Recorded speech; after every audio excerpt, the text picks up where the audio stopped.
Las deudas del gobierno al IES y la monetización de activos. Antes de entrar en materia, empecemos por los conceptos que para el común de los mortales es un tema técnico y poco conocido, que viene como propuesta del presidente Guillermo Lasso y de interés para millones de asegurados al IES. ¿Qué es monetizar? Es la conversión de un activo no líquido en dinero líquido. Grabarse estas frases. Conversión de un activo en dinero líquido y entenderán todo el tema. Ojo, que no estoy diciendo que cambiemos nuestra moneda para fabricar billetes. La monetización de la deuda consiste en financiar el déficit público mediante la creación de dinero, lo que en algunas veces origina tensiones inflacionistas, en especial en los gobiernos que tienen moneda propia y pueden fabricar billetes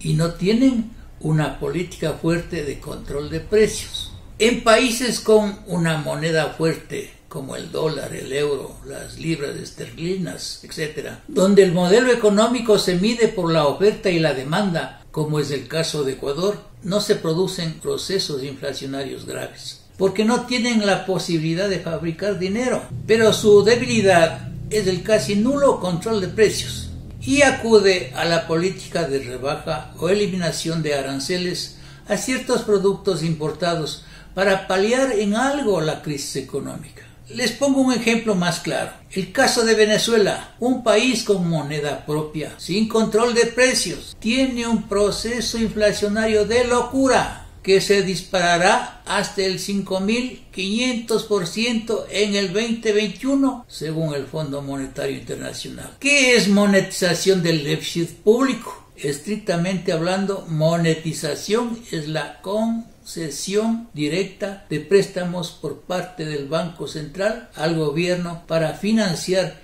el déficit público. Esta cantidad se anota en el activo del Banco Central, pero también supone un incremento del pasivo, ya que aumenta la cantidad de efectivo en circulación. Una de las alternativas para mejorar los ingresos estatales y cumplir de paso con las condiciones del acuerdo con el Fondo Monetario Internacional será concretar la concesión de activos en al menos 2.000 millones por año. Otra medida adoptada en la administración anterior que fracasó era la optimización del Estado y la aprobación de las leyes laborales y tributarias que se quedaron en trámite de aprobación en la anterior asamblea. ¿Por qué y para qué monetizar los activos de las empresas públicas? La economía ecuatoriana tiene un problema estructural, es muy conocido por todos, el déficit público, y eso es evidente e innegable desde la administración de Correa y de Moreno.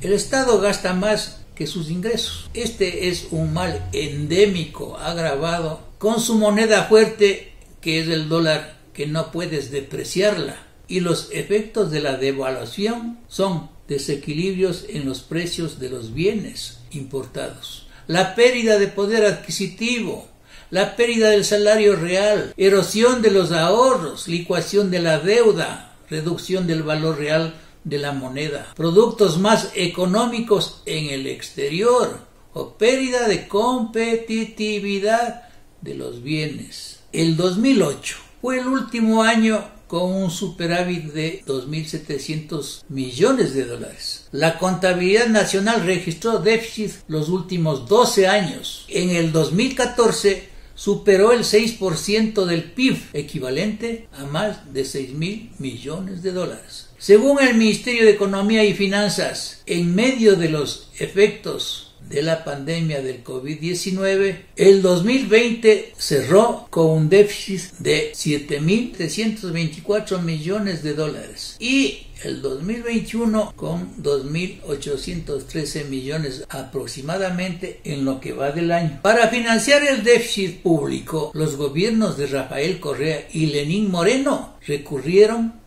al endeudamiento público. El Código Orgánico de Planificación y Finanzas Públicas, que limita la deuda pública al 40% del PIB. Es letra muerta en Ecuador. Hace 12 años la deuda correspondía al 16.4% del PIB, equivalente a 10.231 millones de dólares. En el 2017 bordeaba el 44.6% del PIB, equivalente a 46.536 millones de dólares. Y hasta noviembre del 2020 alcanzó el 62% del PIB, equivalente a más de 60.000 millones de dólares. Es decir, se está vulnerando la Constitución de la República. Entonces, viene la propuesta que, sin ser inédita en la región, porque ya lo hicieron Colombia y Brasil, nos proponen como alternativa que el gobierno monetice los principales activos estatales, entre ellos de los sectores estratégicos como telecomunicaciones, recursos naturales no renovables, refinación de hidrocarburos, para lo cual, como es obvio, se requieren reformas a la ley de hidrocarburos, a la ley de minería, a la ley de régimen monetario, al Código Orgánico de Planificación y Finanzas Públicas, etcétera, etcétera. Es decir, reformas de las leyes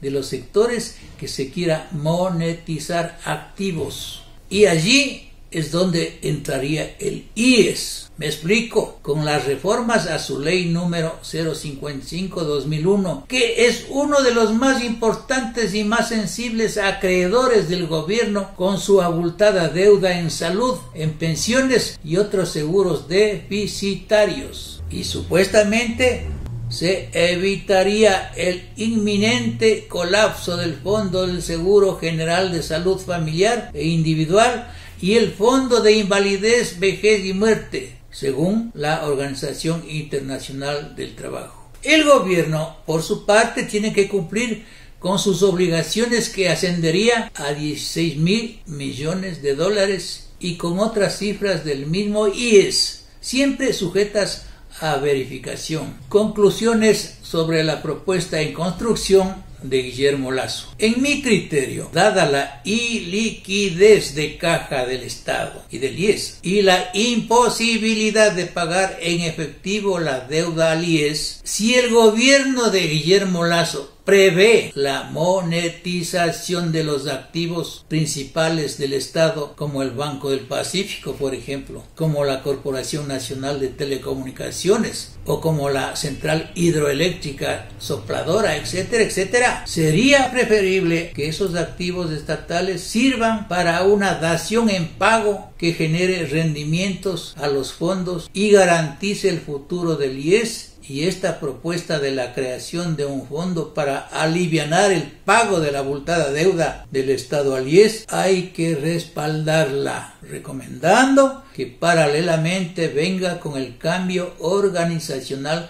del IES y del BIES en acefalía. Ver mi video vinculante con este tema denominado El Gran Remate. Gracias, ecuatorianos. Información desclasificada en 60 videos. A pesar de los adelantos de la tecnología, siempre hace falta al Estado una información oportuna, sin sesgos políticos, confiable, veraz y directa, que eduque en forma integrada en el acceso a los derechos y obligaciones que brinda el Estado, asesore a los entes seccionales, a las organizaciones de la sociedad civil, capaz de ayudar al cambio de imagen de un servicio personalizado. Sobre el eje, servicios de calidad son su mejor defensa. Descripción de 60 videos. La crisis son oportunidades. Las vacunas no son perfectas. El papel de la juventud ecuatoriana. Consulta popular a la vista. Masacre en las cárceles. Los puntos sobre las IES. Fe de ratas. La minería ilegal. La deuda externa e interna. Las reformas a la ley de educación superior. ¿Por qué Ecuador tolera la corrupción? Carta a Guillermo Lasso. Ley de defensa de la dolarización. La rehabilitación del ferrocarril. La plata alcanza si nadie la roba.